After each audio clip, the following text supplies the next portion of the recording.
my mind. I wanna talk about it, feeling deep inside it. Cannot suppress it. This must be love. And it is Monday morning, the second of your your second day in December. Absolutely. Your last month in the year, 2nd December 2013, and we are gradually approaching the Christmas season. I wonder how you're going to celebrate this Christmas, but anyhow you do it, please remember, I'm in the corner somewhere here. Here on First Digital TV. This is the first show coming to you live from our studios here in Abilinkwe, Accra. We have a lot to talk for you this morning. My name is Annie Efua Ampofo, and as always, I'm here with Mr. Alfred Okansi. That's like you're going to have a box. Yes, announcing my presence in the ring. Kind of. So, Mr. Alfred Okansi is actually here to support me with whatever I'm going to do this morning. But first of all, let's go on. It looks like the clouds are a bit dark. Yeah, very. The sun didn't set as high and very early as we, always, been experienced over the period. This is as a result of some hazy conditions of the week. If you recall, Saturday night we had some rain showers along some parts of the coastal belt, and as a matter of fact, it was a national affair. And earlier yesterday evening, we also had some hazy conditions as well. That has carried up until this morning, but some sunny breaks are expected later this afternoon. Temperatures will push out to about 27 degrees Celsius. Later in the evening, some rain showers also expected as well, with some thunderstorm activity. So that's how the weather is going to be throughout the day. Thank you, Mr. Alfred Okansi. Now, for this time, we are crossing over now for the quotes of the day. And the quote of the day says, if I can forgive, but I cannot forget, is only another way of saying I will not forgive. Forgiveness ought to be like a cancelled note torn in two and burned up, so that it never can be shown against one. And even if you can, and I'm adding this one, I'm adding my own. If you can show it against another, please make sure it's in a jovial way, and don't bring it up as you are originally angry as you were before. Yeah. So I go over it. It says that I can forgive, but I cannot forget. It's only another way of saying I will not forgive. Forgiveness ought to be like a cancelled note torn in two and burned up, so that it never can be shown against one. Awesome. I think that this is well said. The fact that if sometimes you have people saying, look, I've forgiven you, but I can't forget. Look, if there are certain things, Alfred, naturally you can't forget. My husband cheats on me. Somebody asked me, oh, you broke up. Yeah. If you can't forget, then the memory of it keeps coming back over and over again, and that's where the problem is. You see, we're supposed to be learning from Jesus Christ, or God, who forgives us our sins, but the repercussions of our actions doesn't go, even though God forgives us. If you go to fornicate and you get pregnant, God will forgive you your fornication sin, but the repercussions of obviously what you have is still there. It's still there. That you can't forget. But so there is that very. So it's so for the forgiveness here it's not talking about literally. Forgetfulness here. It's not talking about literally forgetting everything. It's you forgiving the person and letting go out of your So it's heart, possible you can remember. There are some repercussions when you experience it after whatever action you had taken. It will actually not allow you to forget, but it doesn't mean that you should remember the pain alongside. Absolutely. If it brought you any pain at all. Absolutely. Anyway. So that's what we have in store for you as a quote of the day, and that should be what to guide you throughout the day as you carry on your activities. And we will also carry out our activities here in the studio by starting off with the newspaper review.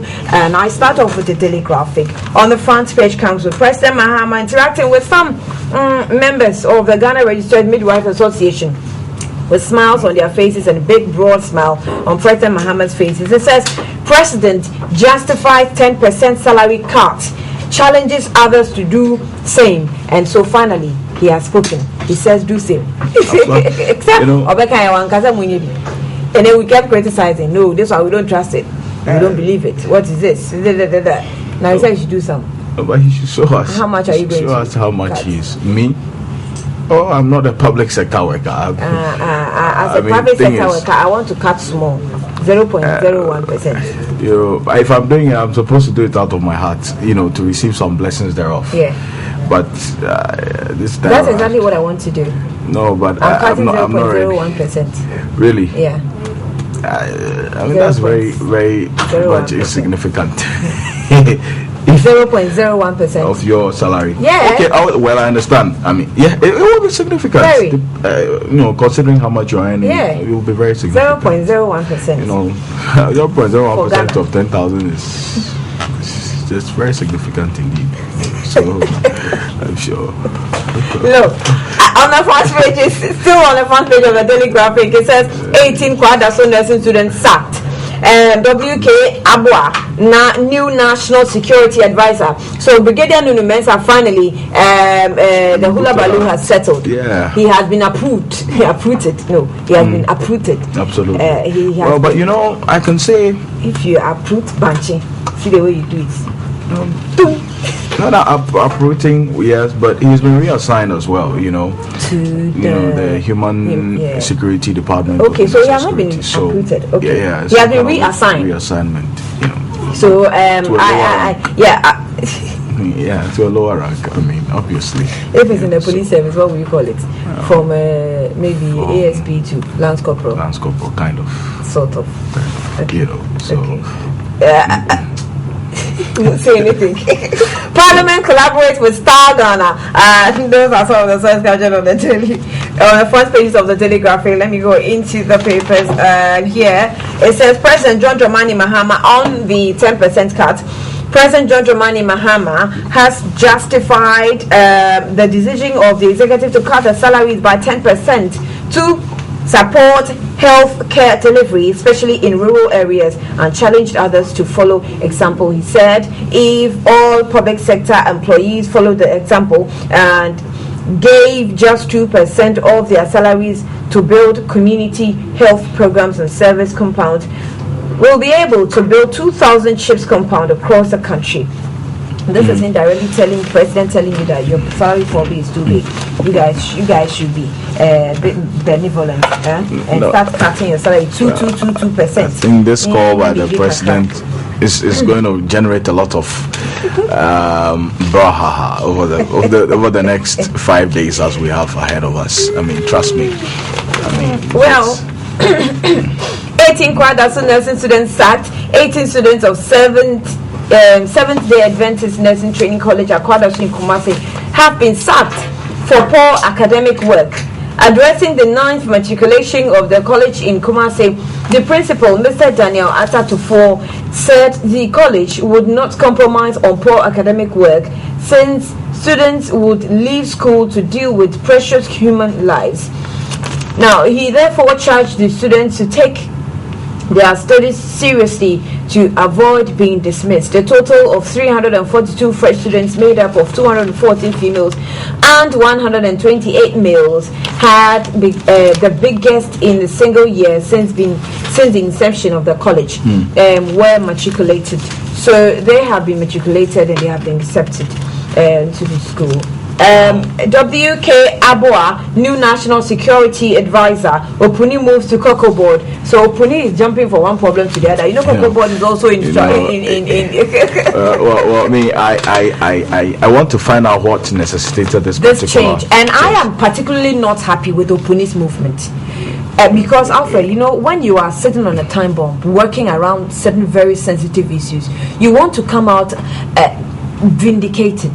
And I feel I'm actually just putting myself in his shoes. I just feel like he wasn't given the chance to voice out. But really, because himself that he was really doing it. The FDA have always complained about some interference in their work because their work is very sensitive. And if you recall the kind of brawl they had with the Ministry of Health. I knew that this was going to come up. I knew because Opuni has been very hard-handed when it comes to his work, and I think that he's won the praise of some of his workers like Isaka Collison and the likes who are very committed to cracking down James Latte, He's won their love. Pharmaceutical crime is increasing globally.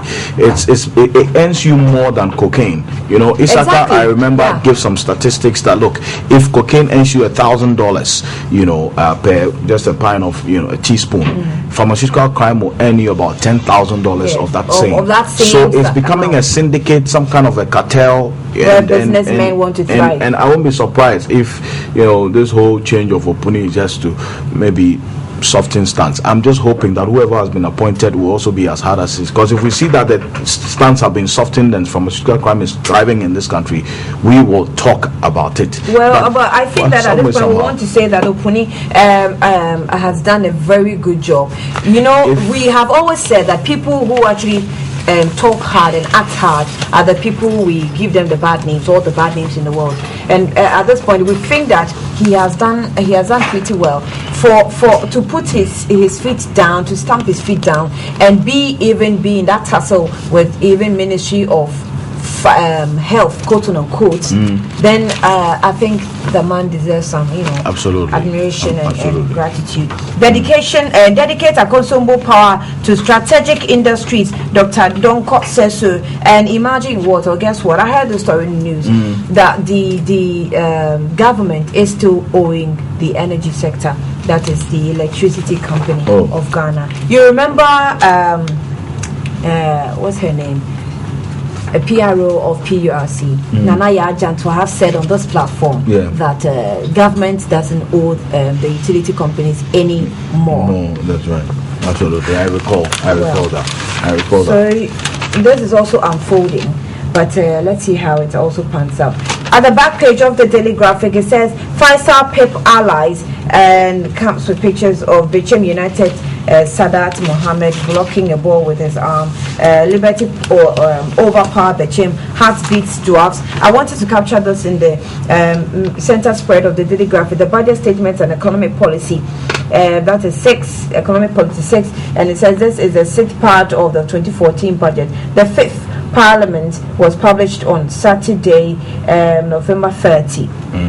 And that was so people who didn't read papers on Saturday, the 5th part of the budget came out on Saturday, and so that's what you had in it. Today it captures on the number 6, and that is the budget statement and economic policy.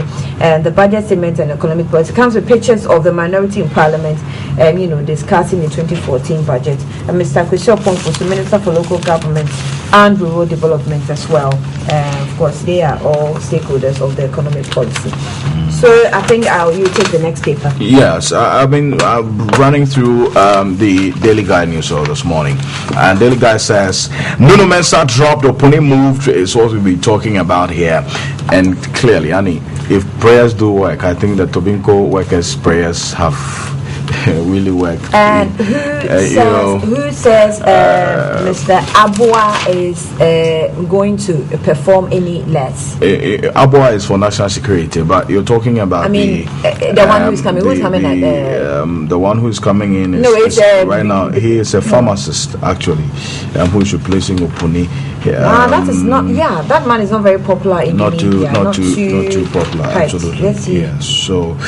That's what is coming up as we speak. Opuni was actually quiet in that quiet picture until Tobinco issue came out. Oh, you can't be at the FDA and be quiet about this. You definitely can't. You know. So President John Mahama has dropped Brigadier General Mensah Riley, be aware. So that's what's happening in here. Dr. Opuni has also been moved, and this paper is saying in a related development, the presidency has announced the movement of the controversial chief executive officer of the FDA, Dr. Stephen Opuni, to the Cocoa Board as the head. Now he takes over from Anthony Fofio, whose contract ends this year. Pharmacist Hudu Mukhtari, that's the name. He has been named the acting chief executive officer of the Food and Drugs Authority. Dr. Opuni's movement to Cocoa Board is coming on the heels of heated controversy between the FDA and the local pharmaceutical company Tobinco, on the other hand. And if you recall, last Thursday, workers of Tobinco held prayer sessions across the country asking God to intervene in the impasse with the FDA, particularly Dr. Opuni as its head. And truly, it's as though God has answered their prayers, and Dr. Opuni has been moved, you know, as we speak at the moment. And you have some stories. Victoria Hammer storms CJ Pro, and I'll tell you something. She's not going to turn up. She won't turn up, eh? No. I see. Wow. The Justice Samuel Kofi Dateba committee set up by the Chief Justice Georgina Thuriwood to probe comments made by Victoria Lakshmi-Ama, former Deputy Minister of Communications, in the leaked tape recording, otherwise known as WikiLeaks, regarding the election petition, is expected to begin its sitting today. The high-powered committee, which has 2 weeks to submit its report after a first sitting, is expecting the former Deputy Minister to make an appearance today, according to a letter of invitation sent to her, dated November 25, 2013, and signed by the Judicial Secretary Justice B. Poku Echampon, who is also Secretary to the committee. So, well, that's what Annie is saying, that Victoria Lakshmi-Ama is not going to appear before the committee. It will be interesting if she doesn't appear. For what reason exactly? She has now started exhibiting some sort of jittery and fear, and she I hear from some quarters that she's actually threatening certain moves. Whichever move she's threatening, I can't tell, I can't put my hand on now. So I'll still continue to do my underground investigations, act on us a bit, and see if I can get some more details on it. I see. Now, well, the sad news for businesses is that CD continues to depreciate. Very sad situation, as we have to grapple with. But the police in Ashanti region is saying they do not deal with cases. Remember, UFP's ODK held some cases on Kojo Bonsu. Well, Kojo Bonsu lodged a complaint at the police service asking that ODK be invited. Well, but according to the police, they don't deal with cases, so you can have them, go there to do. Well, one other story that would interest you is this. I am a witch. Ekiadonko is just saying that. Well, the founder and leader of the Ghana Freedom Party, Ekiadonko, the woman who never ceases to surprise Ghanaians, has revealed that she's a witch. This particular controversial female politician made a shocking revelation at the third edition of the annual Legends and Legacy Ball, which took place at the Accra International Conference Center over the weekend. She's quoted as saying, "Yes, I am a witch." Ekiadonko told No Tribes Nasi as he performed A.B. Krentel's Devil hit song. She later told News One in an exclusive interview that she's a witch when it comes to politics in Ghana, and as the Devil song says, she wants to use her witchcraft in politics to do great things in this country rather than destroy it. So she's a witch in politics, not as a witch flying, that you can pray and shoot her down. But it comes with a very beautiful picture of our very own Ekiadonko and Hassan Ayariga doing the boogie. So that's what you have on your screens at the moment. Over the weekend, Hassan Ayariga and Ekiadonko, I think they are a very good pair of hilarious politicians we have. I see some grey on Hassan's head. The light reflection. Hassan Ayariga and Ekiadonko doing the boogie. They tell you that, look, beyond politics we can dance, and they're making everybody dance and proud. Well, on Saturday it was an awesome experience with Sonny Badu, and for those of you who had the privilege of enjoying the presence of God, they're awesome, really. And he says that you sing nonsense.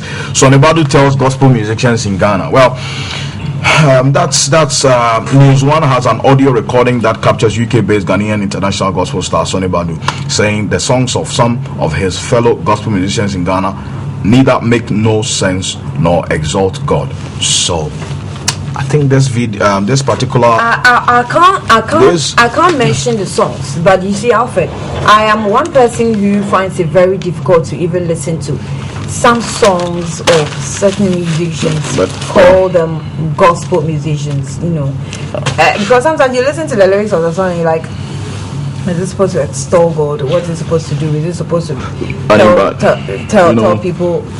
This voice clip or this News One tape they are talking about, this is not the first time I'm hearing it. Sonny Badu has had to defend what he said on this tape so many times. I don't know what's new on this one.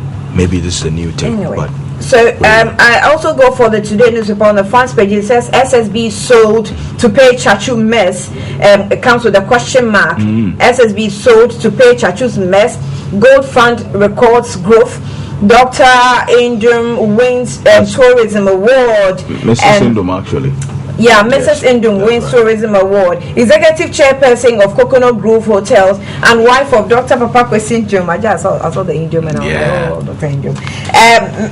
Mrs. Yvonne Indum has won the Best Investment in Hotel of the Year 2012 at the Ghana National Tourism Awards held in Accra over the weekend.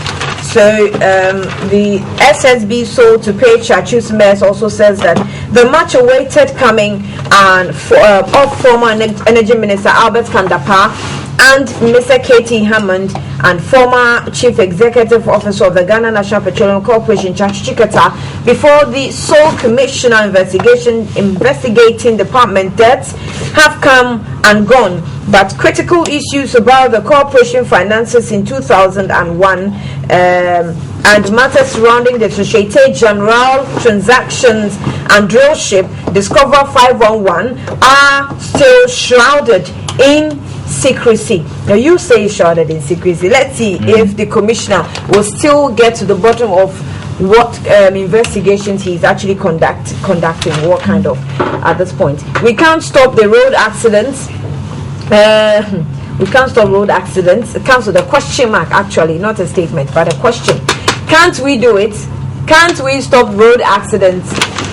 And so of course we can. I wanted to get the Gold Fund records growth. Story says that the Gold Money Market Fund, GMMF, one of Gold Coast Fund Management, that GCFML products, recorded a steady growth in its first year with an annual return of 24.5% on its 2012 investments.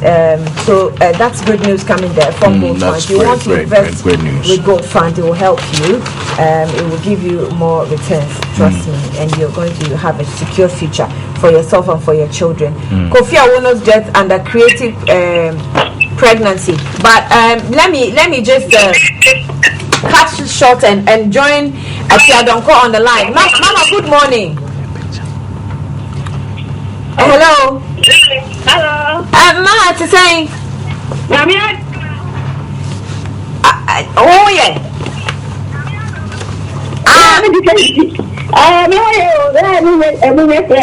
Sorry. Yeah. You na anape unami. Oh, come on, say. Yeah, teacher, one making statement. Be said, oh yeah, before Ampa. What is saying? Yeah, people, daily guide. My report say, oh say, what you to say we are before, and I will say we are before.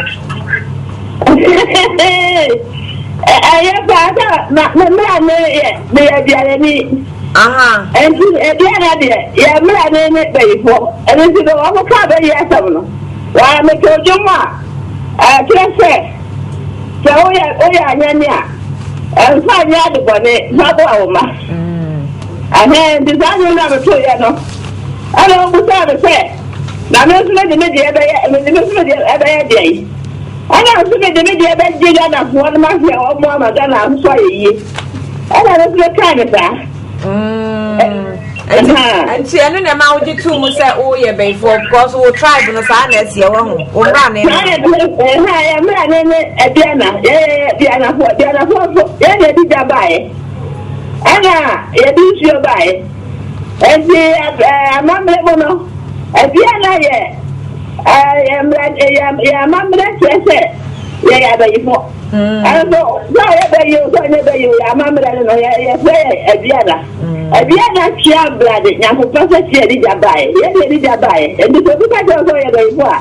Where there's no car out of it, as you say. Yeah, no. Mama, no, Mammy Bisawo, I buy a president, ne Jumaya for. One would say, I won't share Benty or Moti or market you also 10% over the Abua. As I may buy, I know what you will say. Yeah, but they're making on the set. So I know I buy the house or no house today, so now this was official at a bad boy in there. And then they can't win you once and the other time. They are making it say. So, this what they are more way. That's what is and how over there. Now the imagine send all the other they don't go all day. That's all this is never go there. I want to go. And the minister for them said, "Oh, my dear, anything in about also. You be at the plan over, you be die at the plan over." And the minister for there, go on to over there. So no, I'm not one to have a piano, a record Yamamo. And I have to be able to say, or the was together my woman me. Not say, or we are taking at the house, when you are managed now, we don't have your mama. I didn't know I'm the master man American. As I say, I don't find more fin or more Muchiana, you bet your stream. Now, Mama Patrona, your minister, young minister, or Bar Victoria Hammer, soon some more Kokaya, and Mamma and Penny, a Nisi China, and was a Opio committee ending for investigation. And also, a better when you know, Jane was saying. Never you don't want to say. On mine, they say, so bad, the old bad, no money in you. Never more money in a year. Well, I'm mad at me every year, money a year. And it's for Benny more, and yet. That's all about us. Oh, Mamma, over Mamma a year. That's how I say. You can't say now, now, what day I'm a little dear. Let us an nagging over. And if you know, the American woman, Penina, I didn't buy. Ada, one so I would say the Wakan, and after dinner, Wakano, and yet. That's what you know, dear. Maybe I don't know how to say unity. If you say, one car at the papa, I'll call mine. If you say, yeah, I see a ticket as you have it. That's the guy I will both me. Yes, I have why never I just say, yeah, papa, and this way, many have never percent at the door. But a mama and I return to the door. Not also I'm having papa, my dear. Anyway, you are the other Mayo, Nana Pay, when you send me a candy and a neighbor down when I walk or 12 Jumaso. Never can I look at Mamma Hodding. Maybe I was going to be 7 maybe here, there are no 7 I'm going to level. And I said, but you said, no, I'm a kind of dear. We have a ridiculous say. So I say, well, yeah, the bay, yeah, where is me obey? Never yet, the enemy. But the idea. Who shall be a number of somebody who was a Jana, and a Dijabai. What we are with Dijabai, so let us say, for there. And you know, the million who did. I didn't know that is one of their bar. And I don't know. Matema, a young one, ever for no one church him. No, I think that's what I and I saw it about the body film on the new. In Bacho, you're back at you. The first year when you put it out, I was get shot by Miss Michiapa. When I put and the poor way I did it. That's why I just watch him so. Bye. Well, it's a good humor for a Monday morning. I love you guys, you know. I mean, so I love you, so I want to give you a Kedonko. Seriously, Monday comes with a lot of stress. Trust me. So it's a good way to start the Monday. It is. I mean, come to think about the fact that she accepted. I think the explanation was good. Was worth you know, the daily guy will put it out there and it would carry a different message. Exactly. So this one, I believe, sets the record straight that Yes. she actually is not saying that she's a witch that flies at night. Yes. You know, and torments people. But you see, the point the point should be made clear. Point is, even if she is and she flies a night, she says she wants to use it for good things. So people who didn't understand the language we spoke, she wants to use her witchcraft because she comes from the Adriana clan, and the Adriana brought. They actually invented fire, and if somebody invents fire and they associate witchcraft with you, why should he pay you? Because or you know, she's crazy. You can fly and you say order.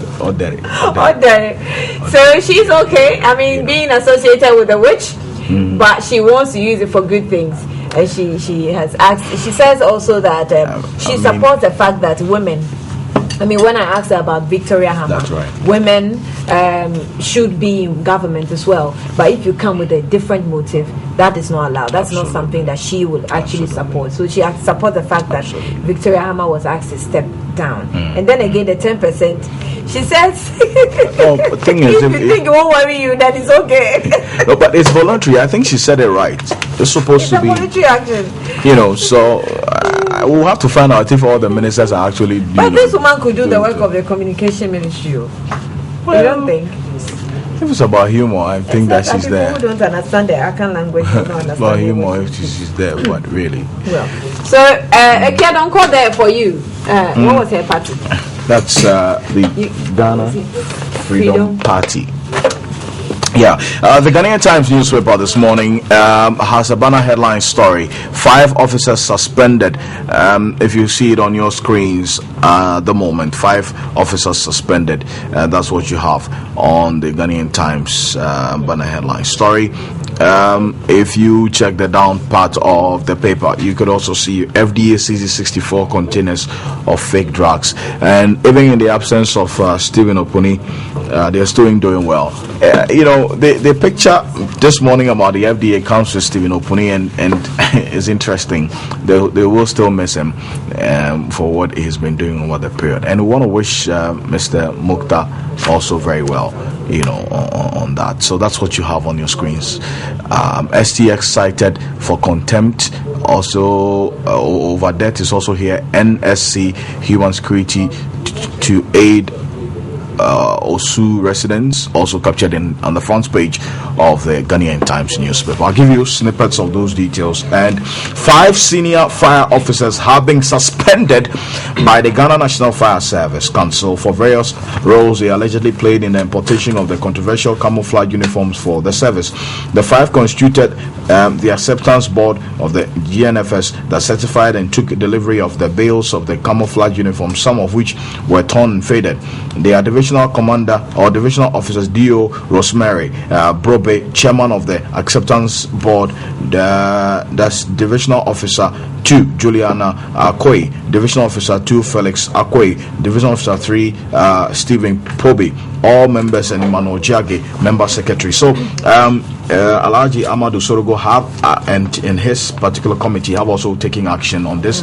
Ghana National Fire Service issue that came up with the uniforms and a condom. With the condoms in them, five officers have been suspended. Basically, with the way the descriptions, they describe the uniforms, it's obviously uniforms that have been used. Absolutely. By some officers in other countries, and it's faded.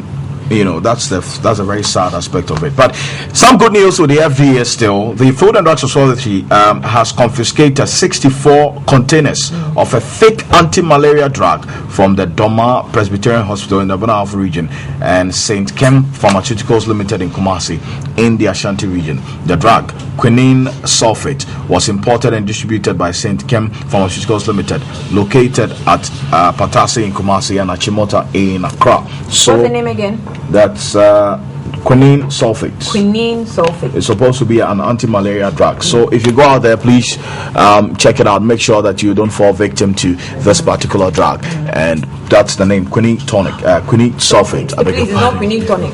Quinine sulfate. Quinine sulfate. So Dr. Stephen Opuni is still in the pictures as the CEO of FDA, but obviously no more.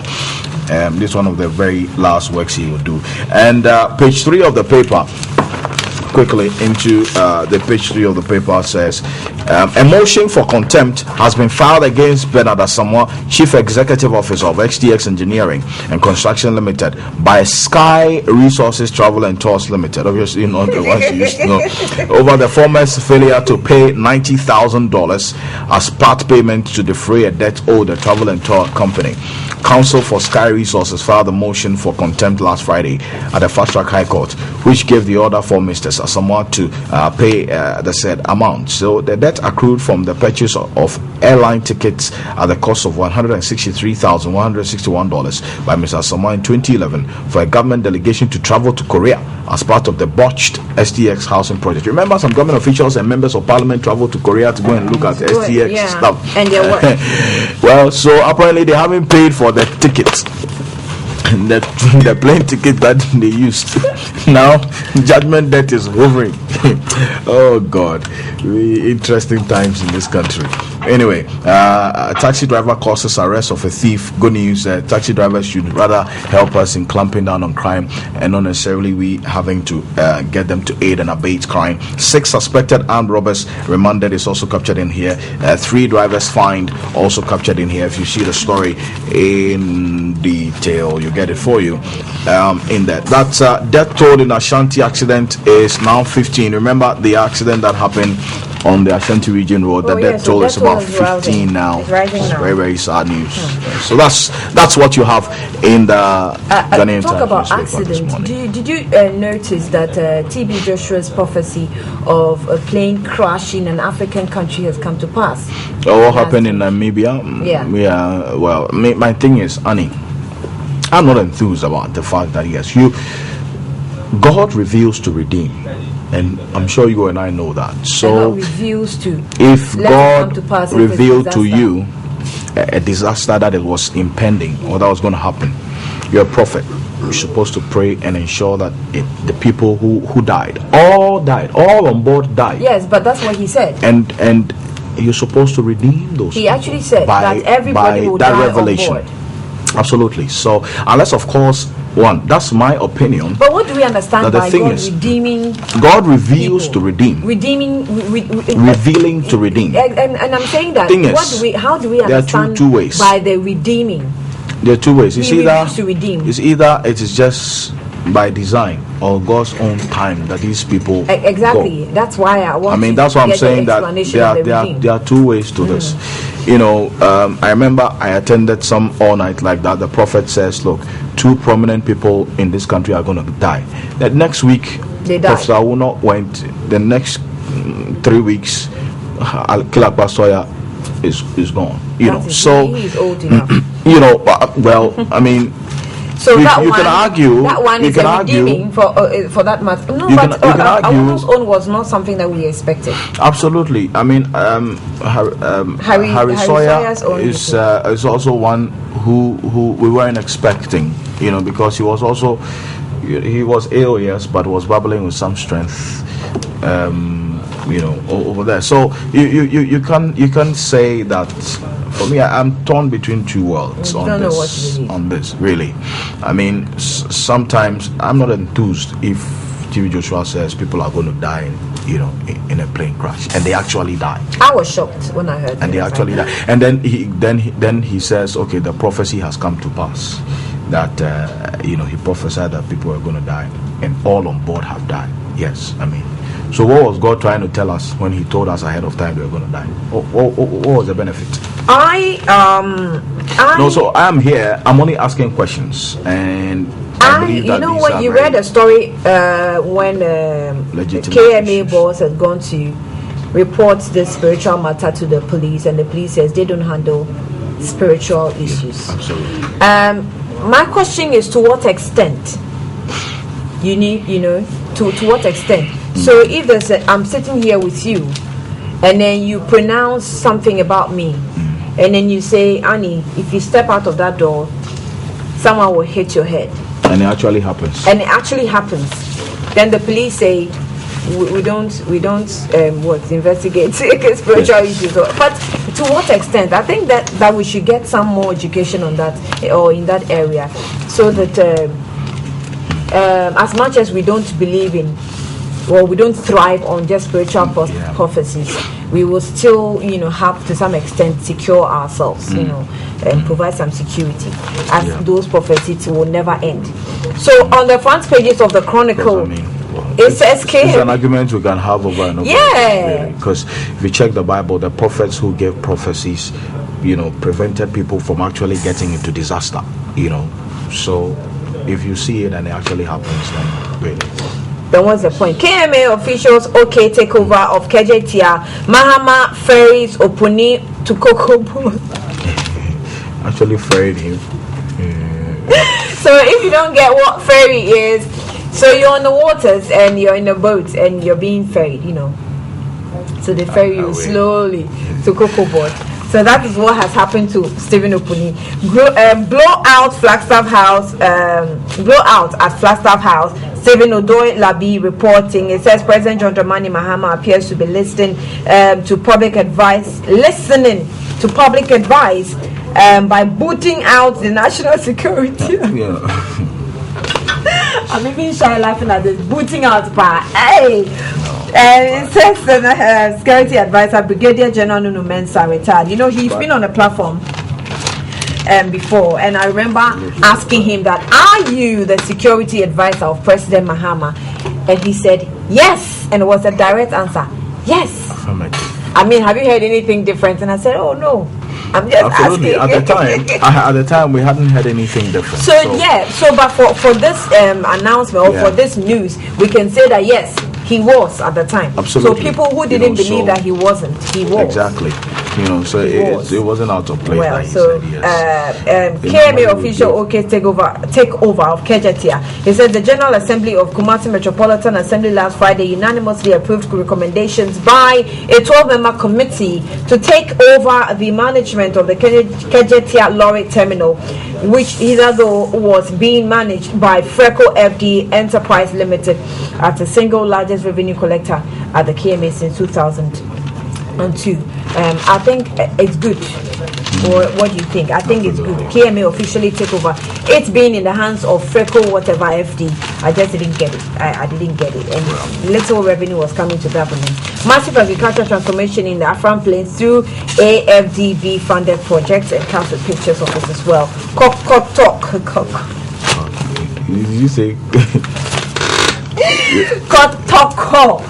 Kotoko Dazzle in Tema. Polo in first win, and so that's what the back page of the Chronicle says. I tell you about the daily dispatch, but I'm going to do this very quickly for the sake of time. Ghana's parliament wants peddlers of fake medicines to be given 90 days to kill. Well, that's a question this paper is asking. Still describing the intervention by the Parliamentary Select Committee on Health as giving license to people to kill. Well, restoring confidence in smallholder farmers in Ghana. That's the news in brief in the Daily Dispatch newspaper this morning. And that's really it. I mean, how the U.S. is curbing increasing suicide rates is also captured in here. On the front page of the Emperor too, it says to the Synex Mahama Defense 10% pay cut, says it reaffirms his commitment to fight against maternal mortality. Who sacked GMPC board? Also on the front pages, it comes with pictures of former President J. Kufuor and Kempiso Fosuwari as well, who sacked GMPC boards before sale of drillship. Drillship matters will never end. Kofi Wayo, fine contracts of our thieving politics. Also on the front pages of the Nkara newspaper. And all stories have been captured in other papers, so I'll leave it for you to also capture what is in the Crusading Guide. I was having a chat with Kofi over the weekend, and he was talking about some chairman of a particular political party. Before the 2000 elections, they used to drink whiskey in his house, and then the man got drunk and gave some 2 shots in the air. The new Crusading Guide is about this one. He says KMA's dirty scheme uncovered as attempt to hand over KGTR terminal to party folks hits roadblock, captured in here. Well, so that's the Freco thing, with a different twist altogether to it. In the matter of Queen Mother versus Georgina Theodore Wood, CJ files defense. Well, a whole Chief Justice has been dragged to court. I mean, how amazing it will be. Well, she has also joined to defend herself. She has joined in filing her defense. Why President Mahama chose Abua as National Security Advisor is also captured in here. Now, true to the new Crusading Guide's prediction days after the demise of former President John Evans Mills, President John Dramani Mahama has appointed the former Minister for Interior, William Abua, as his National Security Advisor. A statement issued from the presidency goes on and on and on. When asked if Brigadier Nuno was still the National Security Advisor under the Mahama administration, Information Minister Mahama Yarega could not say, offering to give full details later. But this paper, we're told, has described the man Abua as a man has long experience in the fairness of resistance to the looting of public funds by the public's employees. Abua is an assiduous digger into archives, and for me, if there is any appointment the president has made that I am proud of, it is actually this one. This is what this paper is talking about, and it's the mouthpiece of Kwaku Baako, Abdul Malik Kwaku Baako Jr. So you can understand where this is coming from. KMA's dirty scheme is also captured in here. The Chief Justice is also in court defending matters and issues arising. So That's in the New Crusading Guide newspaper. Cut your pay by 2% for Ghana. Mama tells critics. Well, this bathing will never end. So, the papers captures almost all the stories that we coming to discuss here on the table. We'll look at Opuni and his tussle with the Tobinco Pharmaceuticals.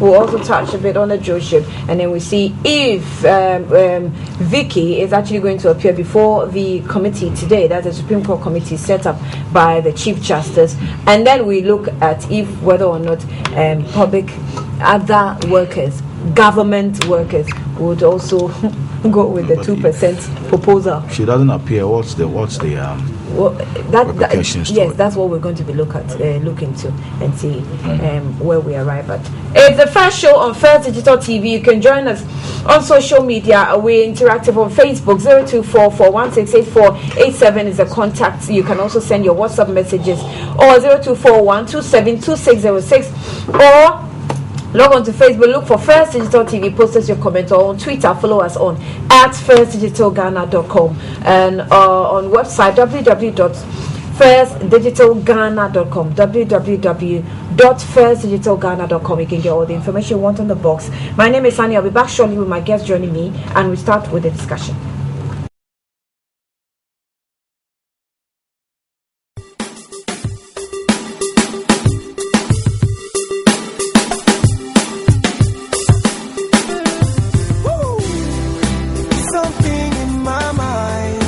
You can now pay your First Digital subscription at any First National Savings and Loans branch around you to the account number 0110-175-032-000. Always go along with your UA key and your phone number.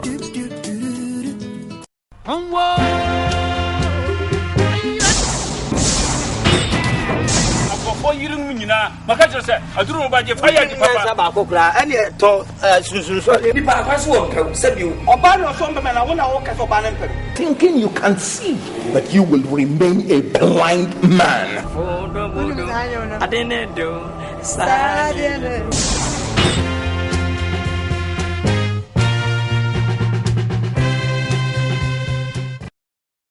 It has been said that this country indeed is moving forward. You have a voice and I have a voice. Now the current situation in this country is such that we are all wondering, where exactly are we? Join me on D Review on Channel D between 7 and 9 a.m. this and every Saturday as we cross the teeth, dot the I's with all the prominent personalities who have all the decisive issues on the topics we're going to be talking about.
Relationships have got two sides, the silver and the golden side. The silver for the gray spots in the relationship, and the gold for the golden spots in the relationship. Every step is very important. The least mistake could be a disaster.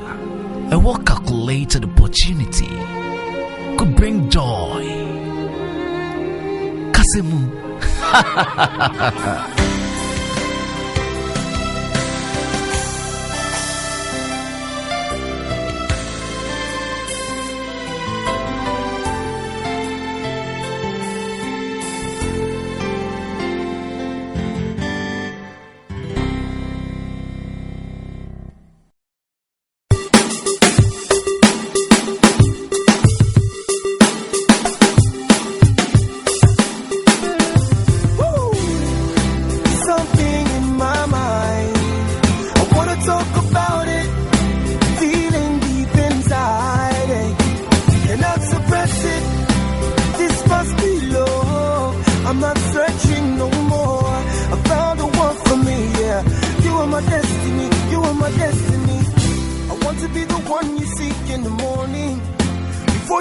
sleep at night.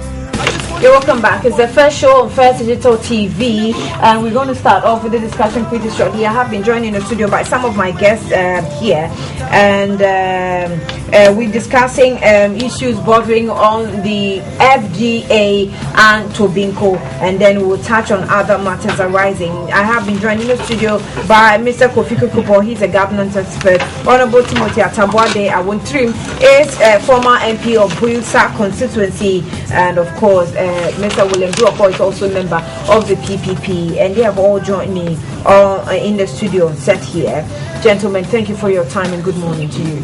Good morning. Right. Mr. Kukubo, all right?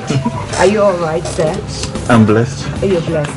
How about me, Honorable Atabwade? I'm certainly all right. And I'm blessed too, because once I've been able to walk up here without any health trouble, I think I'm blessed. Right. We thank God. Mr. Duopo, how are you? Well, we have to thank God, but boys are brave. Boys are bread. Boys that so bread. Where's our brain? This seat. Oh, This seat vessel. too. Where's We our are brain? brain. Boys are brave. Honorable Sir Kwame Achampo is also MP for Impa, so he has just walked in. And so let's start with our discussion, and then Where's your next seat? It's coming. Right. So first of all, let me start off with Mr. Let me start off with you. The one is suit. When I was a boys are bread. Boys are brave. Why should Times are hard. Why should see it far? Yes. Why a fan of it? Thank you very much. Great. By God's grace. First of all, Boys are brave. Yeah. let's do a quick one over the 2% proposal of President Mahama of public sector workers to also contribute as part of their salaries to, help in the economic challenges. I won't call it crisis challenges. You see, I have said that this is just an embellishment.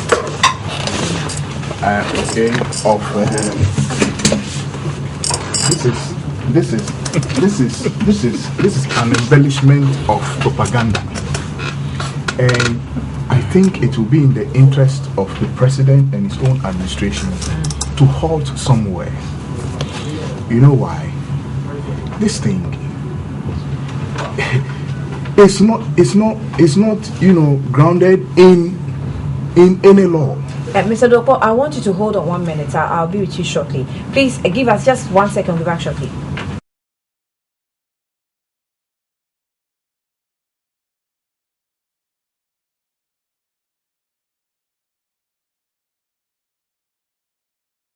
You cannot pay your first digital subscription at any First National Savings and Loans branch around you to the account number 0110-175-032-000. Always go along with your UA key and your phone number.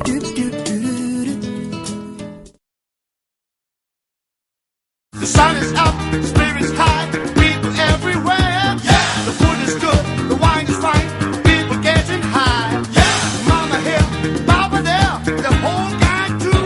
Yeah. Everybody's dancing, celebrating all night long. Celebration, jubilation, come together, all together. Celebration, jubilation, all together, all together.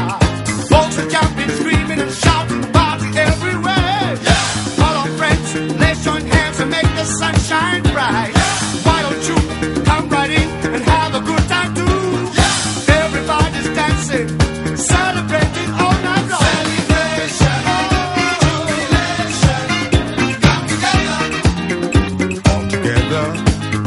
Celebration, jubilation, all together.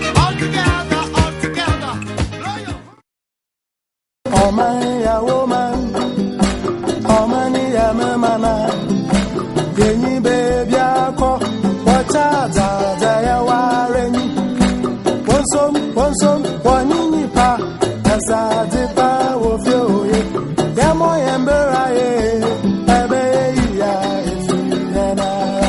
Oh man, ya woman, oh man, ya mama, adi waya no ra. Wanso, wanini pa, sawa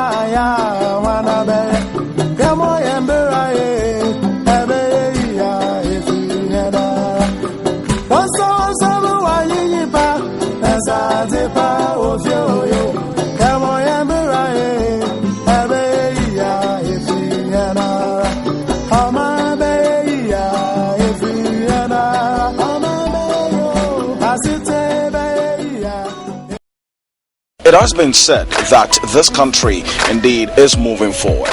You have a voice and I have a voice. Now the current situation in this country is such that we are all wondering, where exactly are we? Join me on D Review on Channel D between 7 and 9 a.m.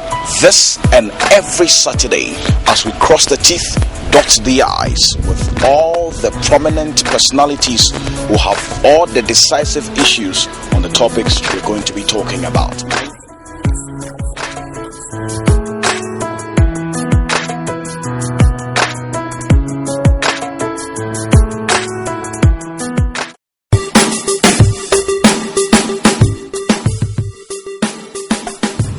Welcome back and thank you for joining us again. It's the first show on First Digital TV. I've been joined in the studio already by my honorable MPs and my governance experts and the rest. A lot of them. Sir Kwame Acheampong is MP from Pryso constituency. Mr. Kofi Kukobo is a governance expert. Mr. William Duakpo is a member of the PPP. And Honorable Timothy Atabwade Awontrim is former MP for Busa North constituency. Thank you again, gentlemen, and good morning to you. Yes, I was making the point that you were on the line, yeah. And I was saying that as regards this 10% and the president's call for public servants and the rest to voluntarily yield 2% of their salaries, yeah. I'm saying that that's not how we govern a country, seriously. Governance is not propaganda. It is not embellishment of, specializing or focusing on, minors, and they're leaving the, big things out there. This is a little thing compared to other things, and so I would rather the president shares his vision, and I've been asking for the president's vision for this country. I can't find it. And for me, it is scandalous that we would go on in this manner. Where have you been asking for? Well, I've been asking. Well, unfortunately, the president speaks to us through the media, and when we're asking these questions, he doesn't want to listen. He says that we are raving and ranting. Of course, we have to rave and rant if we see bad governance going on in this country. Look, governance is a serious matter. Where is the president's vision? Where is he taking us? If the president is able to come and tell us, like PPP has done, that when we get the opportunity, we will transform this country into a high-income one within 10 years, and we put in place the policies that will help us get there, okay? And we budget and calculate the amount of money that we need to develop infrastructure, health facilities, and so on and so forth for us to get there. And the president tells us to cut. He is cut 10%, and he's asking other people to cut 2%. Then we are going somewhere. But when you have this disjointed, short-term, short-sighted, plans and programs, some of them come, through knee-jerk, actions. When the president goes to speak, on a public platform, then, technocrats and ministers are compelled to come and, whitewash and justify. We are not governing this country properly. And Annie, if we want to see some transformation, then we should all begin to ask the president, where are you taking Ghana? If the president is able to convince me, and see, sometimes our leaders know what must be done, but they don't want to do it. Last time I heard one of the NDC spokespersons talking about this cut in salary was done in Malaysia and Singapore. The Singaporeans had a vision, and that was why they were able to sacrifice. They knew where they were going. Do you know how much the Prime Minister earns today? He earns in millions. Which other head of state is earning $1 million, dollars? They started somewhere. They planned. They had a vision. They worked towards it, and their ministers and public servants, everybody contributed to it. This is a joke. This is a joke, especially when our systems are so, corrupt. Thank you. People need to take home sufficient salary to be able to pay for rent, to be able to put body and soul together, pay their children's school fees, manage their health, and so on and so forth. The take home is not taking them. Then you're asking them to cut 2% so that they go and steal, and that's how come we are not paying people well, and we are allowing them to steal everything. We are just not governing this country. So the president must come off this one. It's not helping anybody. Thank you, Mr. Tambwade. It's a knee-jerk action. He says. Why is it a knee-jerk action? You listen to Dokpo very well. He says that he has been asking for the president vision, and he has not gotten Last answers. week I asked here. You asked who for the president vision? Well, you see, when we are running, when the people of this country vote for their president and members of parliament to govern, certainly the people saw into the vision of the president and bought, and therefore voted for him. The BKK. That was what they voted for. So if the BKK is a vision, if the BKK is a vision that the people of Ghana bought into it and voted their president into power, I don't think that you have the fullest capacity and then to come and sit here and then condemn the president. He has no vision, and so I don't think that is how the government, we should rule this government, and we should rule the country. You see, I've been saying, and I think a lot of public discussion has gone on, that we must assist the president, we must assist the government in power to move this country forward. That was why I quoted here that I last listened to Dr. Osei Akoto, Dr. Tony Edu, and then the Minister for Finance on Joy FM. And Dr. Akoto said that, look, it is time for us to move from the position that we've been taking over the years and try to assist the government to move forward. I've often asked the question, why do you want the NDC and then for that matter the president to hand over a tattered economy to the next government that will take over the reins of this country? We should be able to hand over a resilient economy. We should be able to hand over a government that has been able to entrain the principles of democracy, the rule of law, be it whatever it is. It should be in the name of the people of this country. When you come and think that all what the president has done is useless, and that you are asking that the people of this country, the people of this country should give the PPP a chance, we would ask you, I'm coming. He cannot, he hasn't got the capacity to describe the president's vision as short-sighted, because it does not suit the PPP's agenda. Because we are not here for the PPP to determine the way this country should move forward. You understand? You can bring on your constructive criticism. What is wrong if the president says that, look, I'm also calling on other public servants? Remember, the president has also been a public servant before, to donate or to allow 2% of their salaries to be deducted to put into a special fund. Why would you there's say nothing, such a policy? There's not the challenges people are going there's through nothing now. wrong. We even do it. We go to our churches, we donate. We go to funerals, we donate. There's nothing wrong if you call on the public servants of any country to donate just 1 or 2% of their salary to be put into a fund and do ABCD. For instance, the 10% is going to yield over 700,000 Ghana cedis to be put into rural maternity care by taking care of our chief compounds. Mr. Seta Champon is a member of parliament. He knows how members of parliament keep struggling to get money to complete the chief compounds that are dotted over all over the country in terms of the rural areas. And so from maternity health to be enhanced in this country. Therefore, I would want you, as part of your campaign, to go to a rural area to see a pregnant woman who is carried on a bicycle for about for about 5 miles. Allow me. You see, we've challenged you and you cannot substantiate. You come here.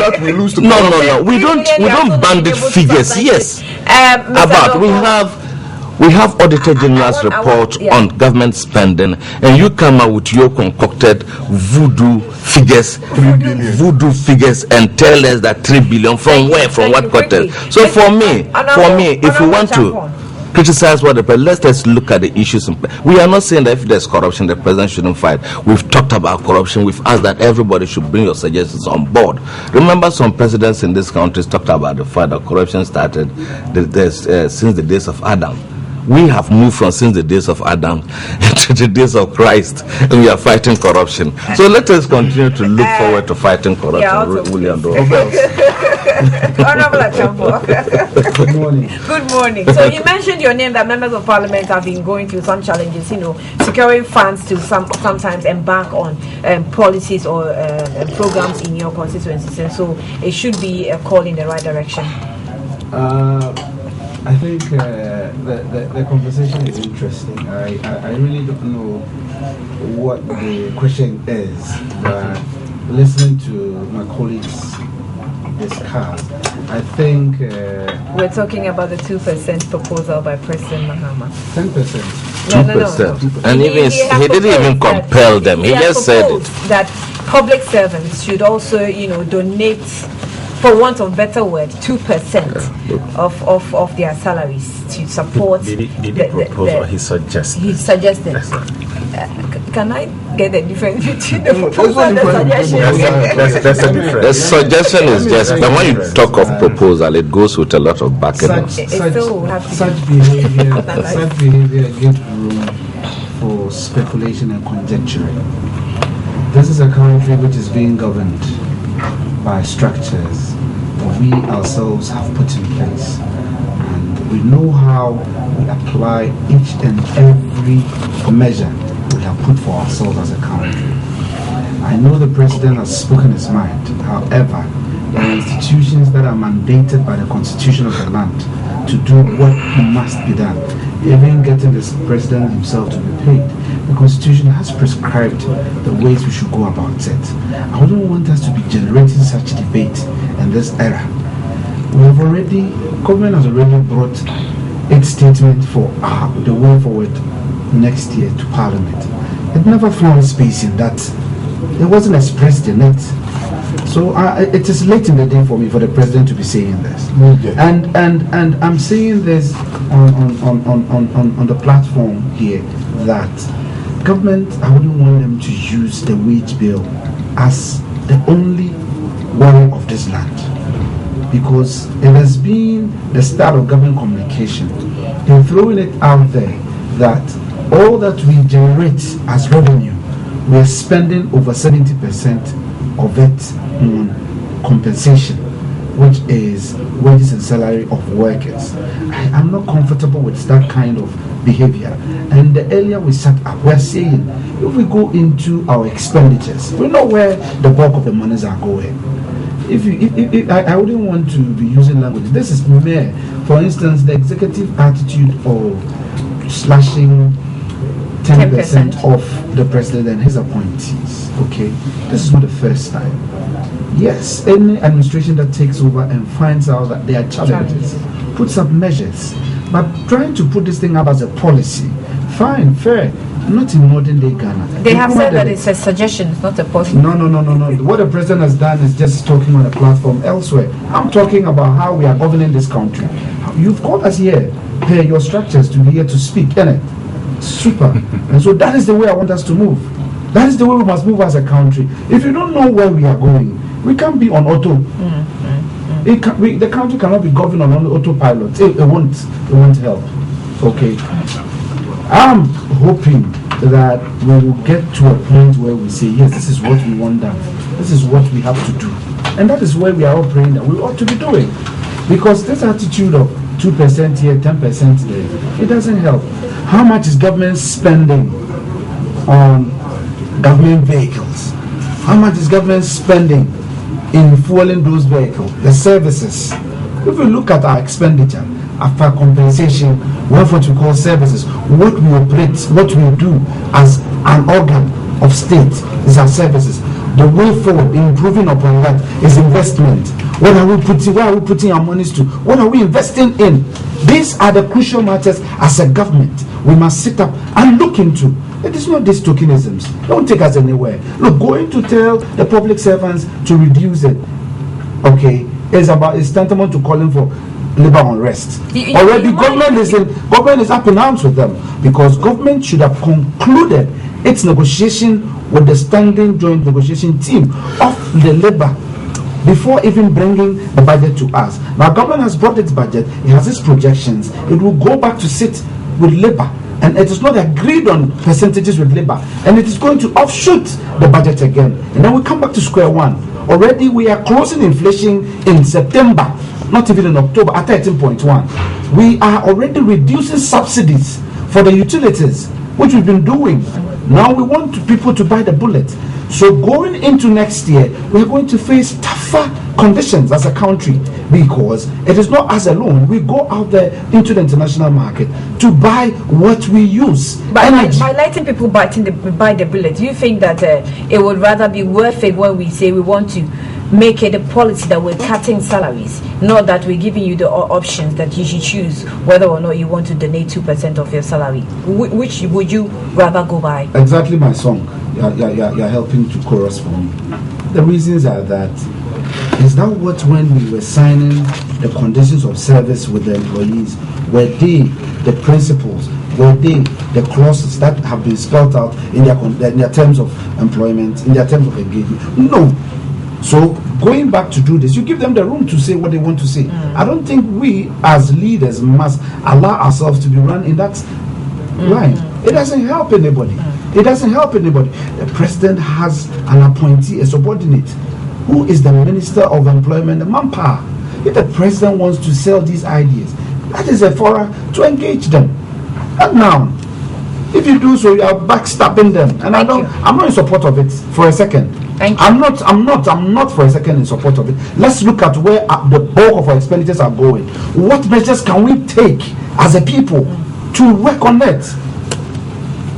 As I said, you know, the president, it is not he's not imposing a kind of a policy on the workers to do that.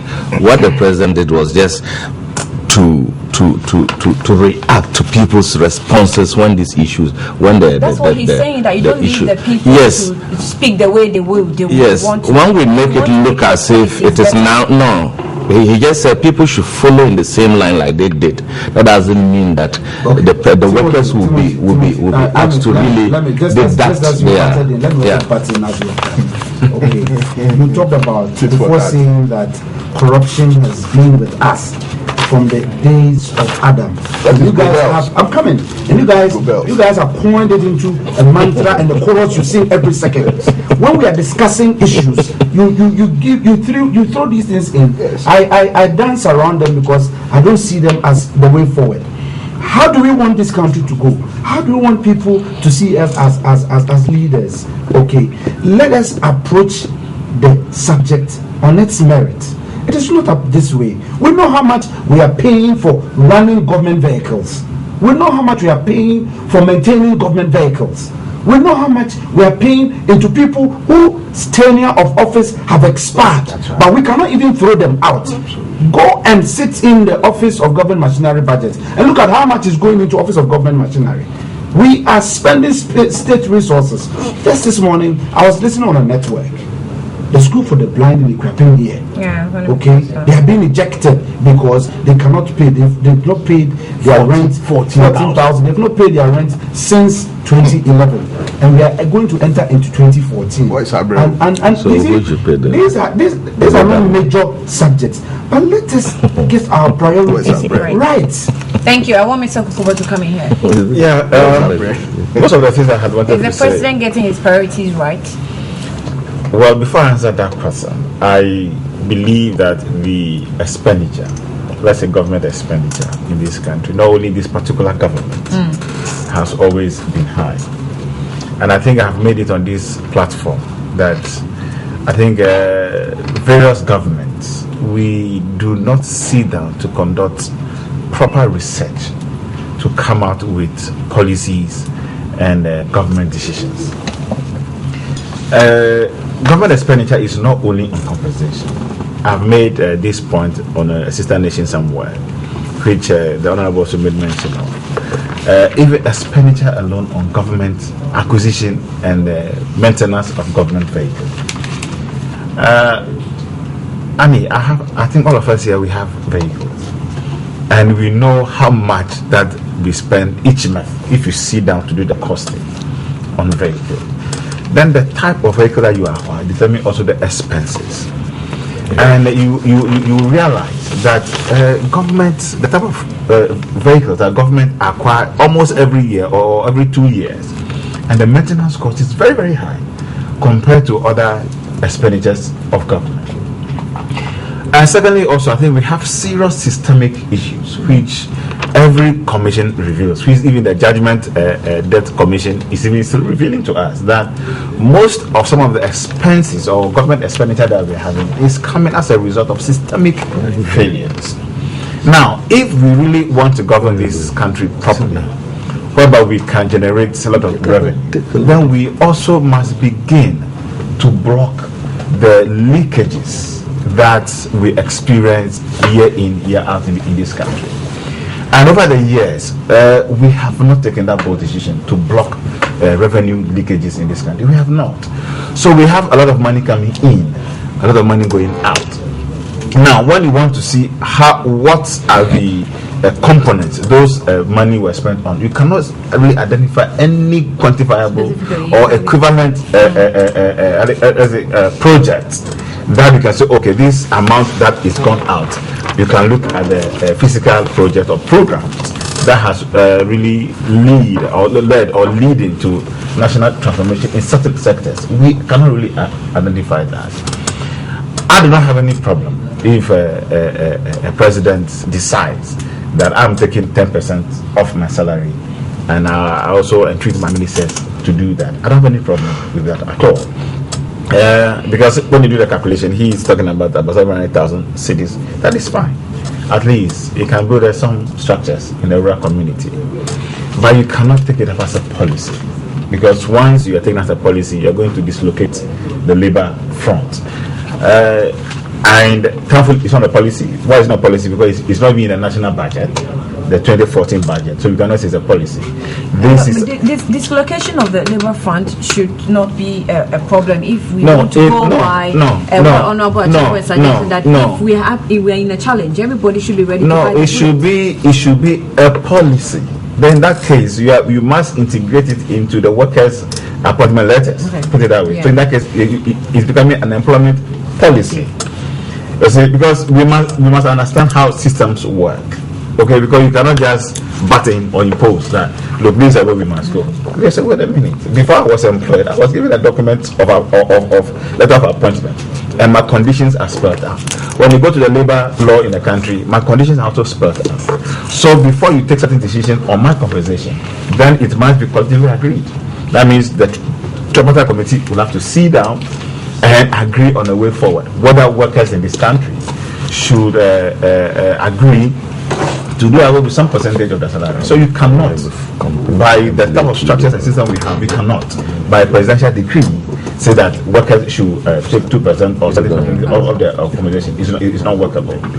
You see, so I think we need to really look into our system and structures and see where we are failing and correct. Now, though made mention of that the president has not come up with any vision, I think he's gone. No. He's talking about the president. As that, he cannot see a present vision. Again, it's simple. I mean, the whole country, every party before you are elected in the government, they come up with a manifesto. So the present vision is start with the party's manifesto. So if you want to see the present vision, then you must take the NDC. Yes. I mean, no, I don't. That has always been the case. I'm shocked, Kofi. No, I'm coming. You want me to take NDC, a political party's manifesto as a national vision? Can I conclude? Oh, Kofi. No, can I conclude? How can you disappoint me like this? No. So do you think that the people of Ghana couldn't see that? You are the only one who saw it. That is a system we have. Okay, in this country. If you want to see the rating of the PPP, you go for the if you truncate me, then you are going to. But they're ready to. That is the system we have practiced since 1992. Every presidential candidate sells the party's manifesto.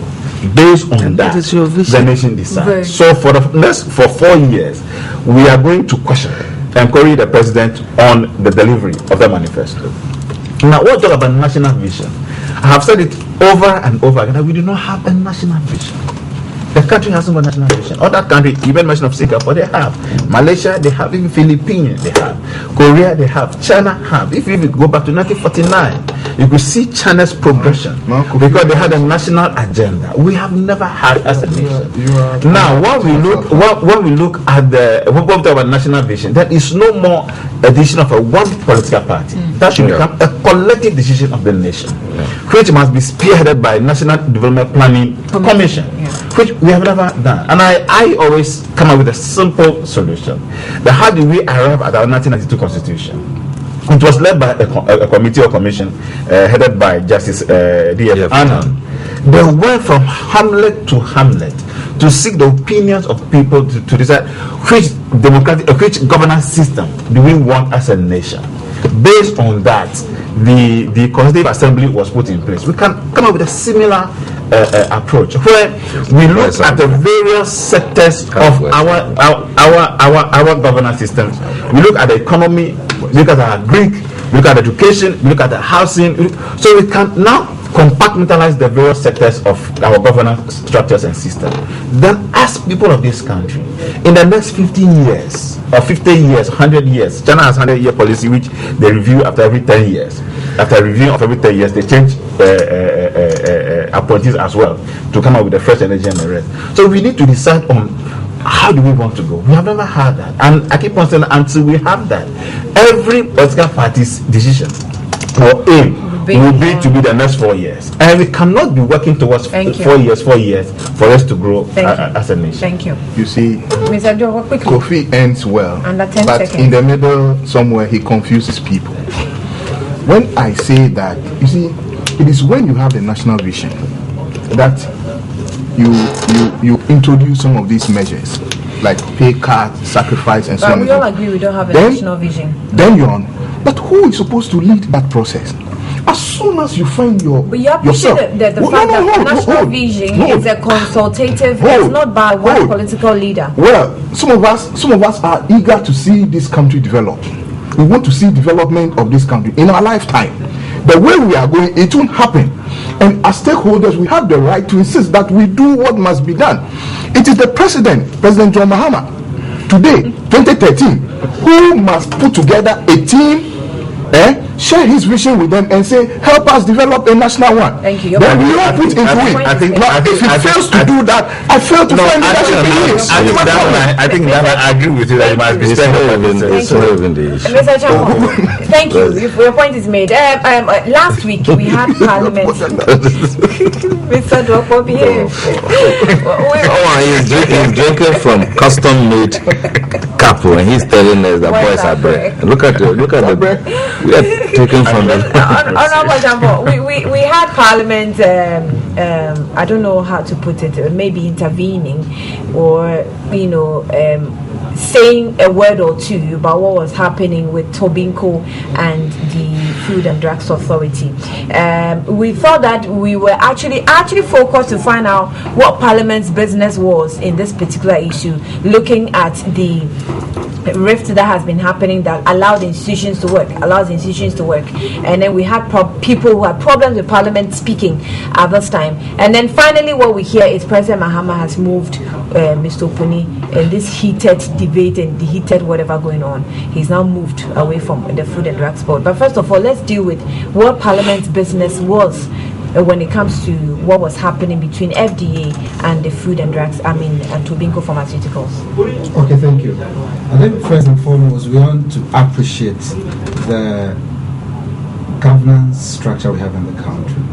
We have 3 arms of government, and they say there's a doctrine they call separation of powers, the principle of separation of powers. In every democracy, in our situation, we have the executive, which is headed by His Excellency the President. We have the legislature, which is supposed to be the people's forum, the people's representative, and then we have the judiciary, which helps us adjudicate matters and then interpret the laws that we have. And so these 3 arms of government work hand in hand. Each of them have got their roles to play. Now, in this impasse that we have jumped in, as you want to know why Parliament jumped in, Parliament has, as part of its functions, what we call oversight responsibility. We oversight all government agencies over the period. As we are in now, this week, we are meeting with all government agencies. Various standing and select committees are going to do what we call estimates hearing. So various agencies are coming before Parliament to at least give us a briefing, make a bold claim why the monies they are asking for need to be approved for them. And so that is what we do. Now, FDA is one of such government agencies, and definitely when there's an impasse between the executive and the people, which has not, as we speak, has not run to the judiciary, and it hopes on us as responsible members of government to step in and see what we can do for the people, because we are representing the people. We cannot just sit and shut our mouths up. So that is why Parliament came in. It is an official function of Parliament to step in to investigate on any matter if they have the resources. Every matter that emanates in this jurisdiction, Parliament has the powers as part of its functions to step in, because the laws that establish those quasi-state institutions emanate from Parliament. Parliament built them. Parliament created them. And so if there are difficulties, we have to step into them. That is the reason why Parliament came here. On the oversight responsibility, at what point would Parliament want to exercise its oversight responsibility? Every moment, every second. At any point? It doesn't have any limits? No. As we sit, we draw up our programs to various committees have programs, and we go around the country visiting the agencies we have approved monies for to be spent on government. I'm asking of its limits because if Parliament is not careful, it might be taking the work of some institutions. No. From when there's the argument. No. When there's a matter, for instance, if for instance Tobinco sends FDA to court, Parliament will not speak on that subject because of the principle of separation of powers. It is the sole duty of the judiciary to adjudicate in such a matter. How about Tobinco taking FDA to court? That's what I'm saying. If Tobinco takes FDA to court, then it becomes a matter of court, in court, and we will not sit in Parliament to talk about that matter. That is why Parliament is stepping in. If there's a way, they have taken FDA to court. That's they have withdrawn it. They haven't. No, Sure. They haven't. Wait, that is why they came into the public domain to say they have withdrawn. This is a very, but they have not. This is a very, because we hear FDA has also filed a defense. The point is that it has not kick-started in court. Debates, arguments, and hearings and pleadings have not kick-started in court. And so it is wise that we sit in Parliament. We call for fact-finding information as to where we are in the country. We only hear of this thing in the media, that FBI officers are speaking on radio, Tobinco people are speaking on radio. Must we sit and allow our country to just be governed in the media, in the airways, quote unquote, forgive my language? It is good to get information, all right. But let us, like I said earlier, let us apply the rules here. Was it the case that Tobinco brought in drugs that pay the laws prescribed under the FDA Act? They have fallen foul to the law. Is there anywhere in the law that says there are fake drugs or substandard drugs? You see, when you are dealing with institutions like we have as a democracy, the language you even use is of importance, because when it ends up in court, the lawyers will not come to look at FDA. They're not going to see Tobinco. They are going to go straight and interpret what the law says. And so that is the way we must govern the country. Well, you hear sometimes communicators of government chastise Tobinco, bringing fake drugs to kill people. Yes, I, as a person, I would never subscribe to that school of thought that people should import fake drugs into Ghana. Never ever. However, we have a history as a country which we need to guard, not to destroy indigenous ideas. Our indigenes grow and form partnerships. I know Tobinco have Indian partners and they are Ghanaian partners. That is the entity, that is the person called Tobinco. Must we grow our economy to meet the standards we have set as an ambition to ourselves. A little while ago, we're chastising ourselves that we don't have a plan as a nation, okay? But we have NDPC. We pay them. How are we ensuring that we strengthen NDPC and the staff in there? KNSC has been churning out planners. Do you agree that Mr. Opuni was destroying the indigenous, business as Tobinco? I can't be that conclusive until I get the full facts of what is happening. I don't belong to the health committee. Is that what it looks like to you? I'm coming. I don't belong to the health committee.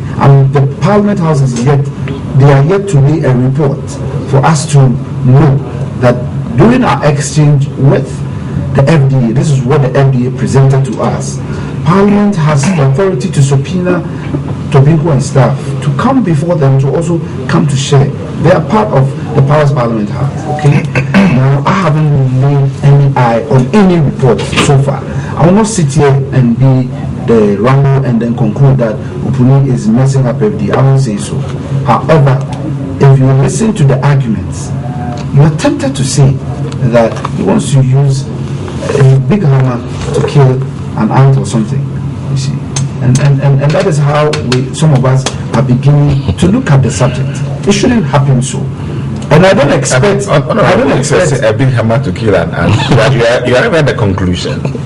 I think we need to carefully if you had listened to my language carefully. If you had listened to my language carefully, I said I haven't seen any report. However, what the perception running around in the media, if one is supposed to follow that, I am not throwing out a perception there. That is the perception which is being held out here. And that is where I am building my inference upon. That's why I said I can't be conclusive. Okay. So, if this is the situation, let us be watchful and not kill indigenous initiative. Thank you. I am the first advocate of indigenous initiative. We've been talking about local content. Government has demonstrated faith in local content. Let us promote local content. Let us ensure that it does the right things for Ghana. We must govern our country and enjoy the goodies of our country. Thank you. For me, that is it. Not at the expense of the law. To me, I think this whole Tobinco issue, because if you realize, not even Tobinco alone that is even in having problem or issues with FDA. Even recently, they even went to lock down Kama pharmacy or pharmaceutical company as well in Kumasi because of some substandard drugs that they suspected that they were hoarding. Now, one, it is unfortunate that this whole Tobinco and FDA issue is in the media because what is at stake is not a media matter.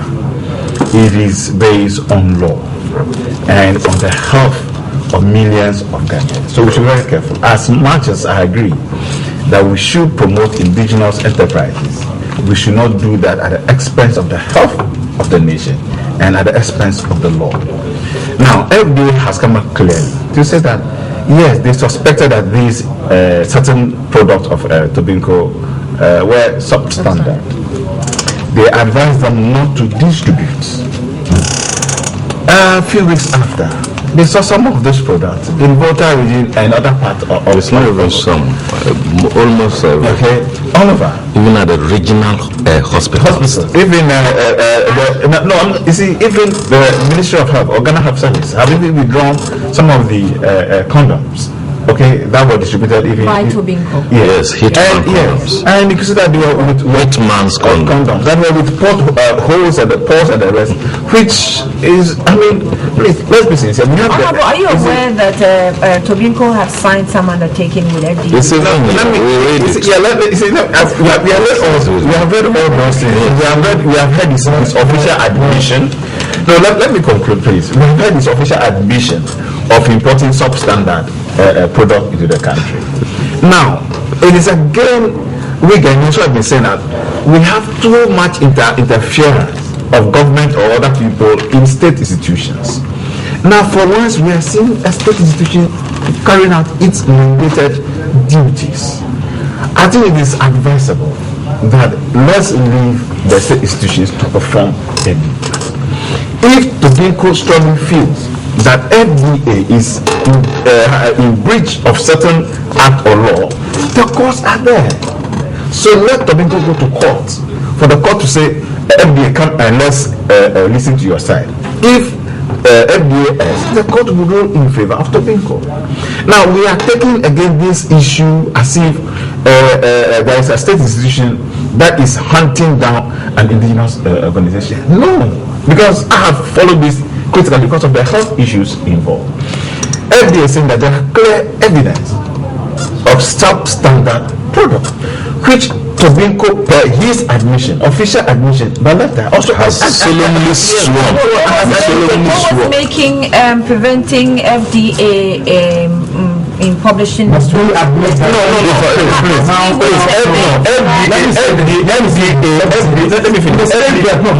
In the same breath, it is now Tobinco's word.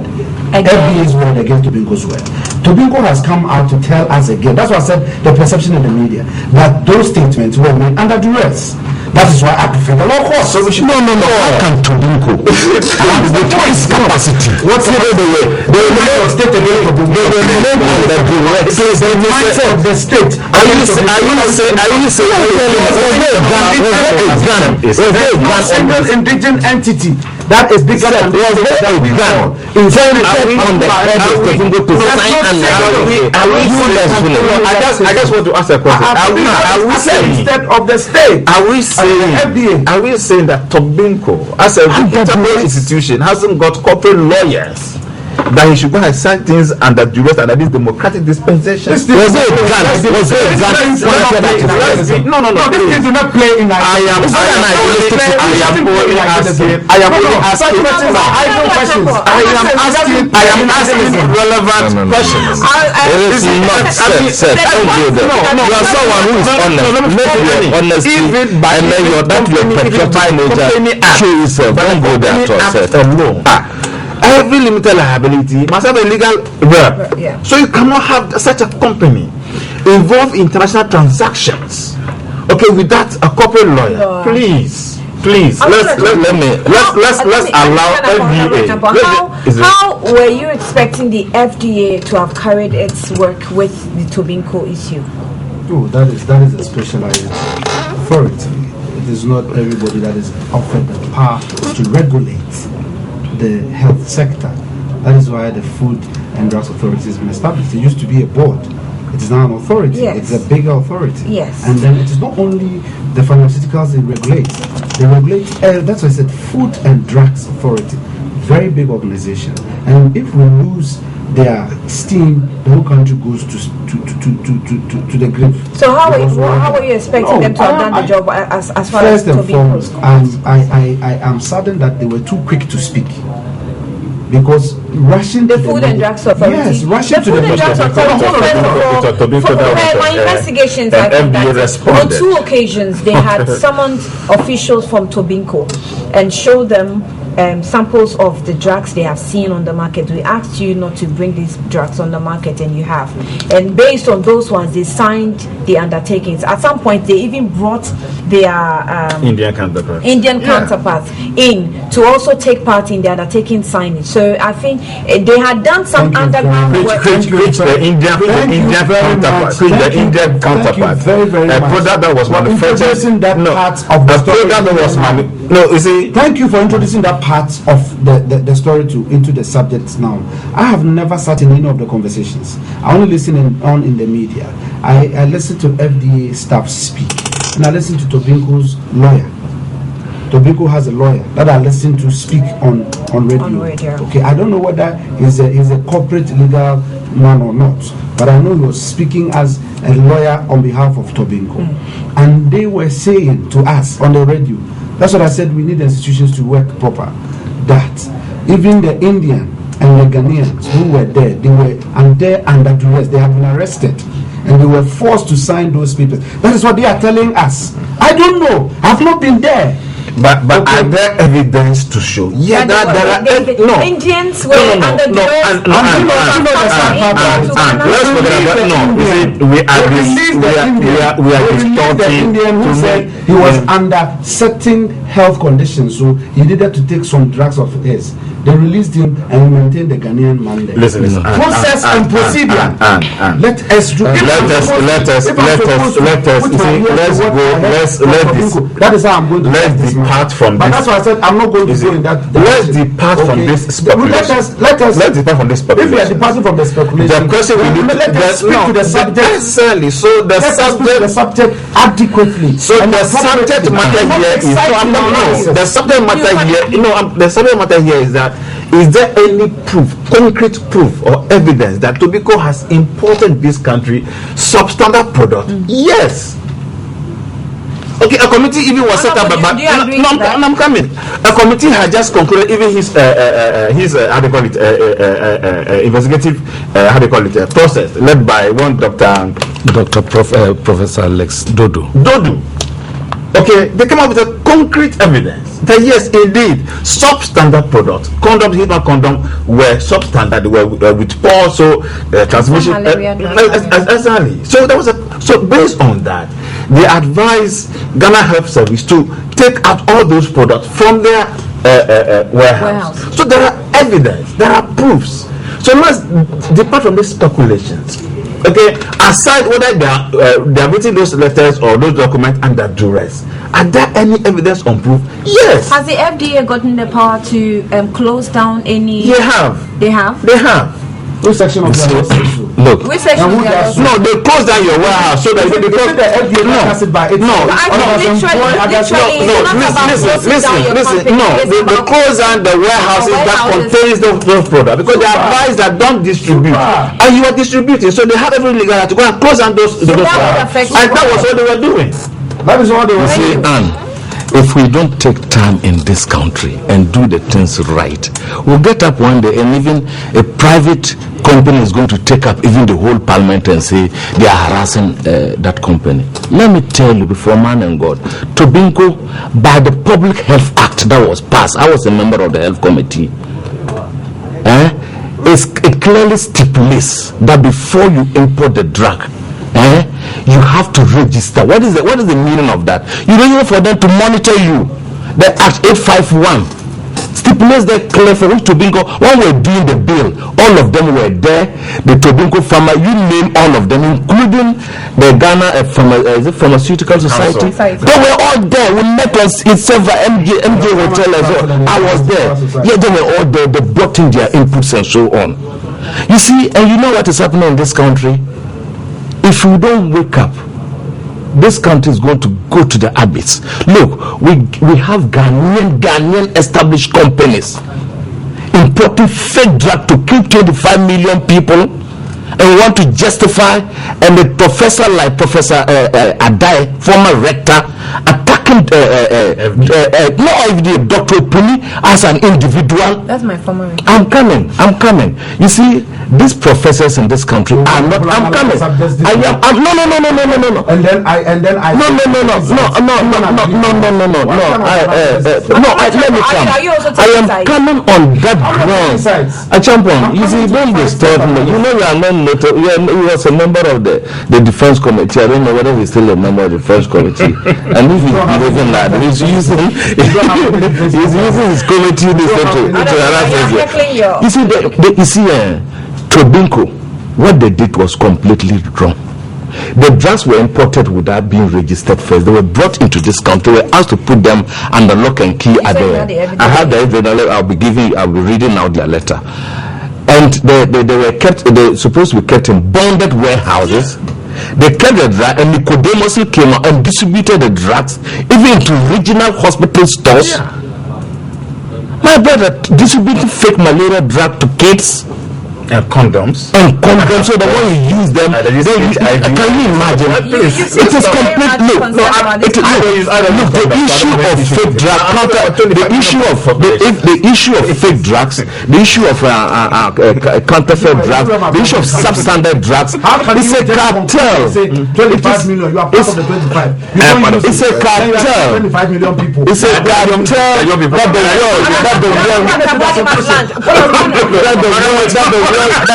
we are fighting against counterfeit drug, because the consequences on the population is so disastrous. Even the Nigerian law, let me tell you. Timo, 1 second. I don't want us to bring in our ECOWAS brothers when we are doing this. I am not. If you say even the Nigerian law, even I don't like that. What I was bringing that their law is even stiffer. The law is stiffer. No. The law is stiffer. Even the point is clear. Look at Tobinco. Look at their ambience in society. Look at their capacity. Yes. You don't need to bring it to go and collude. The FDA did the right thing. Did the right thing by speaking all of us into this conversation. What is speaking on air? The people of Ghana need to know. What has that got to do with it? What are the I had to, when this issue broke out, I followed the issue systematically. I went to the Food and Drugs Board and talked to the chief executive on this. I have ample evidence. The letter, if you look at it, it's nasty. The issue is that when we are asking the institutions in Ghana here, constitutionally mandated institution that will use the taxpayers' money to establish and to work, and we come out and attack individuals. Before that time, the chief executive who handed over to Dr. Puni had one time or the other asked Tobinco to sell back imported, and not today. This is not the first time. History. Yes. With the former FDA boy. The man is alive. Ask him. Thank you, Mr. Dopo. Well, what money does Tobinco need at all? Damping pharmacies, Dan Adams, LS Chemists, and all those. If you go foul to let the law work. If you don't do that, today, Dr. Puni is no more the chief executive of this. We'll see whether the next fellow will do the same thing, or the institution which allow the institution to work. So, that's a lot to work. Annie, this is a very, very serious matter. Yeah. And I wish that there was no politics they have colored the subject, my brother, so you can't even speak to it. Because this is about the Achampo should have sat here and I will sit there because he's by the side. He's just echoing. I'm sure started in the church of Tobinco. Even they had to do national prayers to ward off evil spirits. What is that? This is a very, very serious matter. And you said it will happen to you one day. Given that they are representatives of the people, and this matter affects the people, they have a right to speak to it. In fact, those of them who are competent when it comes to the pharmaceutical industry could even bring their insights to bear and so on and so forth. But this is a specialized area. It's medicine, drugs that should keep us, the people of Ghana, healthy. And I'm happy that we have a technical institution like the FDA with all the competencies. And I think that we should not be having your word against my word. I think there's something fundamentally wrong. But what is wrong? Appearing to yes. I want to know fundamentally wrong. What is fundamentally wrong is that I'm hearing from people who have taken sides in this matter. No, you see, this side. Let me bring that. Are there evidence? What are the facts? The facts. Let's stop this. Let's stop all these kind of things. You see, the facts. I want the facts to be put there. What have you heard? And according to FDA, Tobinco is imported fake drugs and so on and so forth. So they are dealing with it. Have you seen the proofs yet? Well, I am also reading from the papers and the rest. But now, does it need a proof? Tobinco, no. Professor Lodzdodu's team has done a risk. I've not even seen it before. I've not seen a copy of the report. Okay. I'm being told on your set to take this thing in hook, line, and can I do that? What I'm concerned about. Please. Are you saying no? Are you saying no? Why are you heckling me? Are you saying that FDA should come out to tell us all the 25 million Ghanaians or have a proof on air? They are not responsible for that. As a responsible pharmacist, why would you even start that way? I'm saying that I'm happy we have FDA in this country, and I'm happy they are doing their work.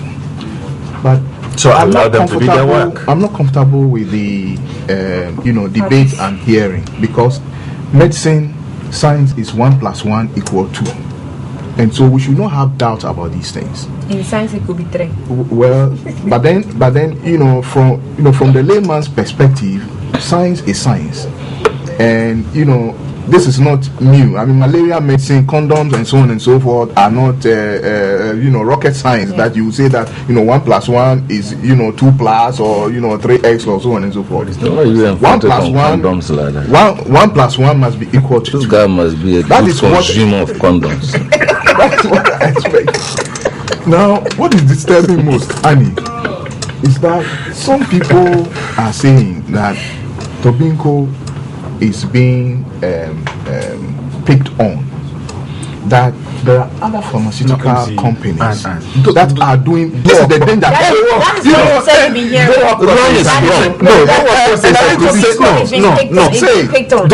say you are a crusader against corruption. Let me finish. You say you are a crusader against corruption. Have you gone to FDA to ask those questions? No, because you say you are a crusader against corruption. Is that not corruption? No, don't say I hear. You are a crusader against corruption. Have you gone to FDA to ask those FDA? So stop this game. Please. No, please. What government said? News can report on authority that dismissed Deputy Communications Minister Victoria Hama will not appear today as scheduled before the committee set up by the Chief Justice to investigate the WikiLeaks saga. Gentlemen, please give me some audience. The 8-member committee, chaired by retired Supreme Court Justice Professor Samuel Date Bar, has been tasked to probe Miss Hannah's gossipy claim on a leaked, secretly recorded tape. The Gender, Children and Social Protection Minister Nana Oyelitha may have influenced the final verdict on the 9-member panel of the justices that heard the election petition case. So a petition by the New Patriotic Party necessitated the Chief Justice's probe, and Oyelitha, wife of the President's lawyer Tony Litha, in the election petition hearing, has denied the allegation. Thereafter, and besides petitioning the Chief Justice, the NPP also petitioned the leadership of Parliament to invite Ms. Hannah to appear before it to assist its work. So I was doing the discussion with Alfred this morning, and I made this point that it looks like Hannah is Vicky is not going to appear before the committee this morning, and the issues I'll go on to investigate further and find out why. And I think the news team has confirmed it. So quickly, under 1 minute, he wouldn't. She's not going to appear. She was supposed to appear. She said she's sick. That's what you heard, Honorable Atabwade. Yeah, I've not heard anything about it. But be that as it may, there's a petition that is supposed to be investigated. In fact, the petitioner in this case is the New Patriotic Party, led by their General Secretary. So he will be at the commission to give evidence in support of his petition. So if Ms. Anna is not going to be there, I think that is the normal thing. If, according to Mr. Kokobo, it's reported that he is sick, at the appropriate time, she will be invited to. Is there an obligation to even appear? No. If a petition is lodged, if a petition is lodged against you before any commission of inquiry, investigative commission, you are given the what do you call it? You are asked to give your response. From my background as an investigator, that is how it is done. You must be given the chance to be given. It's obligatory. You must, and even if you fail, they can subpoena you to give your response. Then the petitioner must also give his evidence, verbal evidence, apart from the write-up that he has sent. And from there, then the investigations committee will look at the merits of it, if they would go further or they would write it off from that point. So from a point of investigations, Miss Anna must also give her side of the story, and then those mentioned in the leaked tape must also give their sides of the I would only be glad if it encompasses other earlier statements that were made by some people since who were 2008. so that it will now bring to an end, a perpetual end, the way we chastise people who genuinely sit on their cases and bring out their best, so that we end such a thing.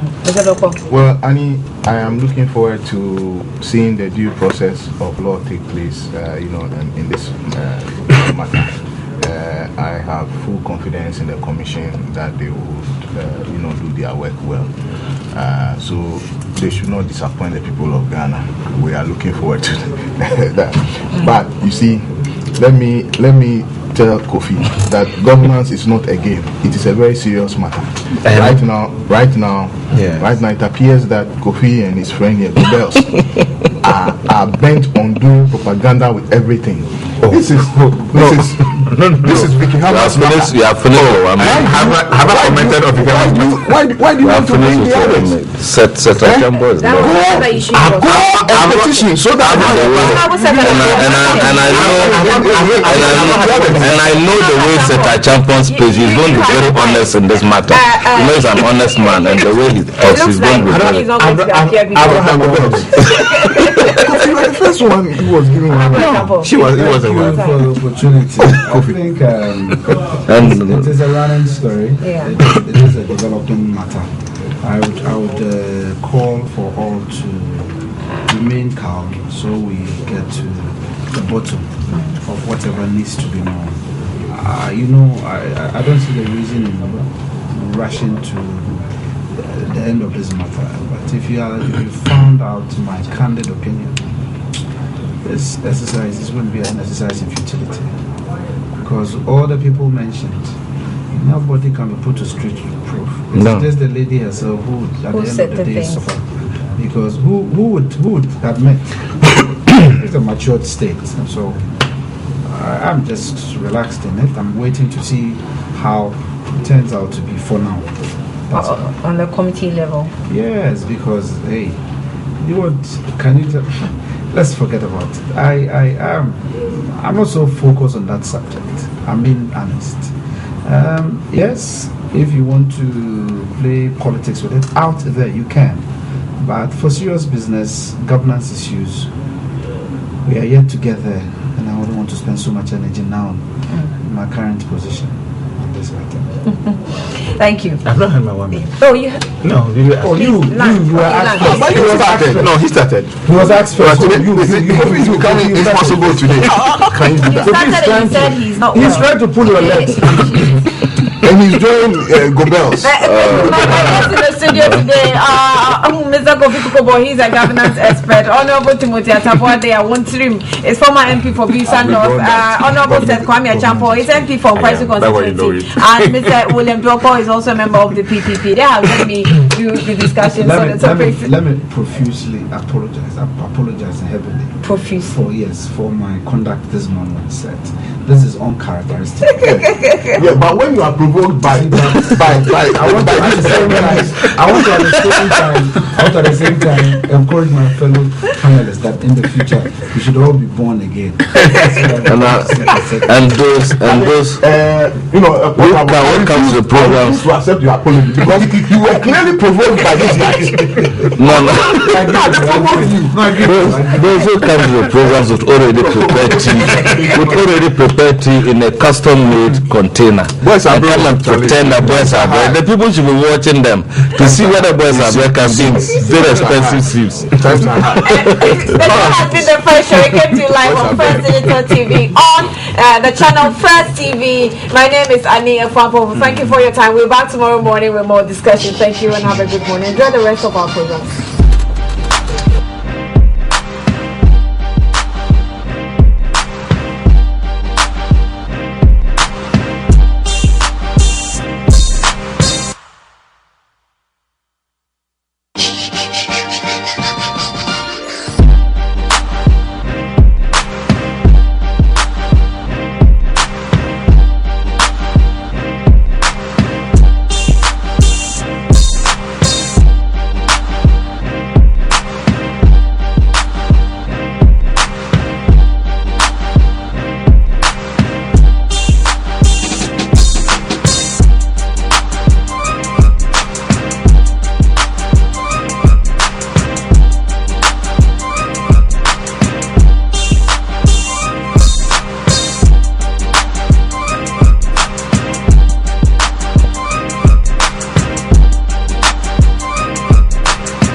You cannot pay your first digital subscription